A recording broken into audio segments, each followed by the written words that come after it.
Jā, aktuāls, protams, ir jautājums, ar ko tad tā reāli dabā iesākt. Kas man būtu lieta numur 1, ko vajadzētu darīt vēža ārstniecībā. Un vēža ārstniecībā noteikti pirmais un tāds vispraktiskākais un ar ātrāko rezultātu, tas, ko mēs varam darīt, ir mūsu ēdienu kartes koriģēšana, tātad ēšanas paradumu maiņa. Un šeit tas arī, protams, ļoti tāds komplekss process. Pats pirmais, kas ir jādara, ir jādomā tieši nevis par ēšanu, bet par neēšanu. Tātad mums numur 1 ir jāatsakās no tām lietām un jābeidz viņas ēst. Praktiski jācenšas neēst nemaz vielas, lietas, pārtikas produktus, kuras veicina vēža šūnu barošanu.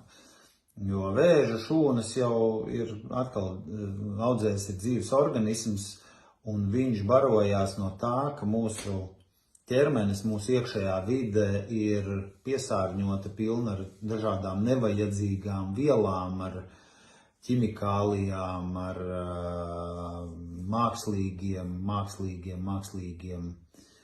uzturā bagātinātājiem, ar toksiskām vielām, ar stresu un tādā garā. Līdz ar to punkts 1, mūsu uzdevums ir nedot iespēju vēzim augt un attīstīties. Tātad mēs gribam apstādināt.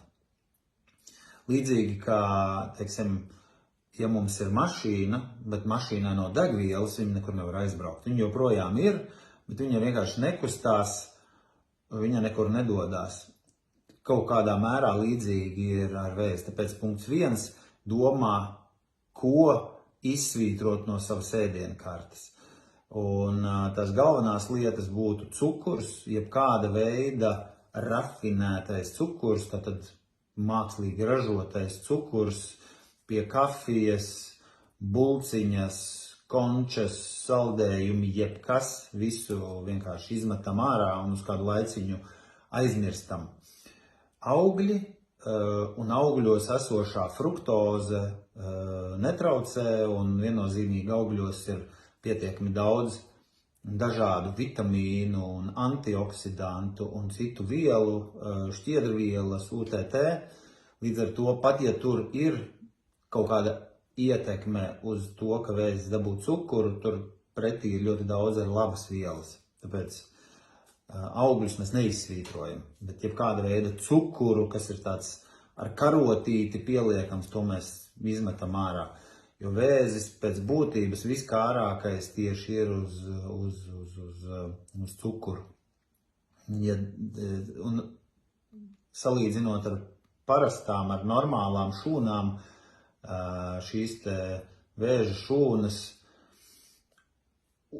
patērē 11 reizes vairāk cukuru. Tātad brīdī, kad mūsu ķermenī ir cukurs, tas ir visu laiku, bet vēža šūnas to uzsūc 11 reizes vairāk nekā normālas šūnas. Līdz ar to arī tas būtu tāds pirmais stopkrāns, kas ir jānorauj - cukurs.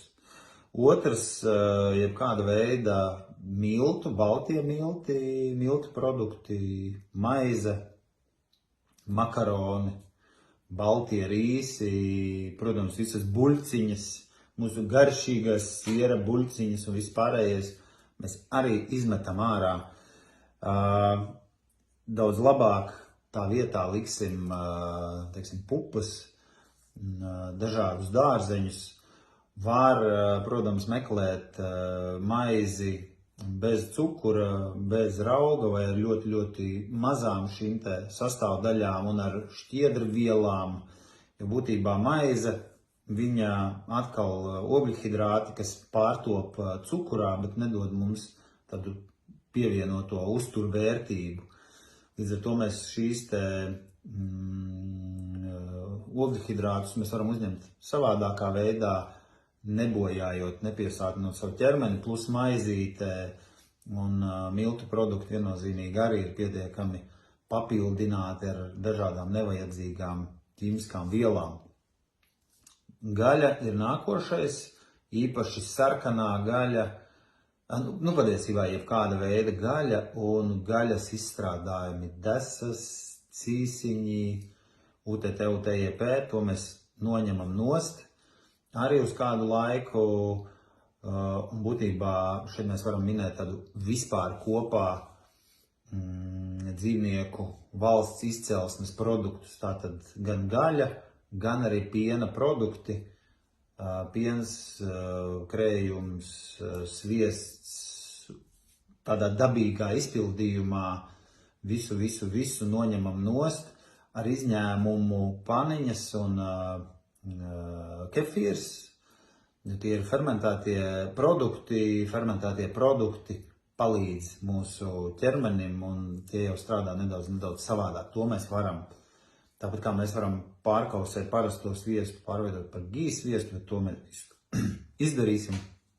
Atsevišķi runāsim, tā ka šobrīd mēs runājam visu klasisko, arī būtībā visus piena produktus, visu klasiskā veidā izmetam ārā, jo gan gaļa, gan piena produkti ir pilni ar hormoniem, ar antibiotikām, ko nu tiem nabaga lopiņiem baro. Tāpat it kā vistiņi šķiet nekas traks, bet ņemot vērā, kādos tempos viņa tiek uzaudzēta, ar kādiem steroīdiem viņa tiek barot, tas viss piesārņo tavu ķermeni. Mēs arī viennozīmīgi izmetam ārā. Plus kafija, nu tā kā praktiski vispār atteikties, varbūt bišķiņ dienā, es iedzeru vienu mazu krūzīti no rīta. Sāli minimizējam, bet nav pilnībā jāatsakās, un alkohols arī ļoti vēlams atteikties pilnībā. Nu, ja tu jūti, ka glāzi kaut kādā X periodā vajag, lai palaistu vaļā, ok. Bet pirmais tātad paņem, nomet no šīs te vielas. Es atceros, ka pašā sākumā, kad es sāku iet un meklēt, tad es biju tāds apjūts, iegāju veikalā, man liekas, tā kā vispār neko no tā nevaru ēst, un man bija tāds viegls šoks. Un tad es pieņēmu lēmumu, hei, bet es kaut kādu brītiņu praktiski varu neēst. Un tad es atteicos no šīm te vielām, un bija kaut kādas dienas, kad es praktiski neko neēdu. Mans svars pirms tiem dažiem mēnešiem bija 80 līdz 82 kg, un šobrīd 77. Nu un tad es kaut kādas pāris nedēļas ēdu ļoti maz, ēdu tur gurķīti, svaigi spiestas sulas un tādā garā, un tad lēnā garā izkristalizējās tas, ko es drīkstu ēst. Tā kā nekas briesmīgs tev nenotiks, ja tu tieši 2 nedēļas ēdīsi 5 reizes mazāk vai neēdīsi nemaz, dzersi ūdeni, dzersi svaigas sulas, grauzīsi gurķi un vienkārši apstādināsi to vēža šūnu izplatību. Un tu redzēsi, ka patiesībā tā sajūta jau pavisam drīz pēc dažām dienām ir tāda, forši. Tajā nav tikai mocības, tajā ir daudz, kas ļoti skaists. Lūk, tā kā ejam, izmetam no leduskapja visu, kas nav pa ceļam ar tevi, vai arī uztaisi tā, šito ēdīs bērni, es šito visu neēdīšu. Iedod sev tādu, solījumu, apņemšanos, ka jā, šito es ēdīšu, un to es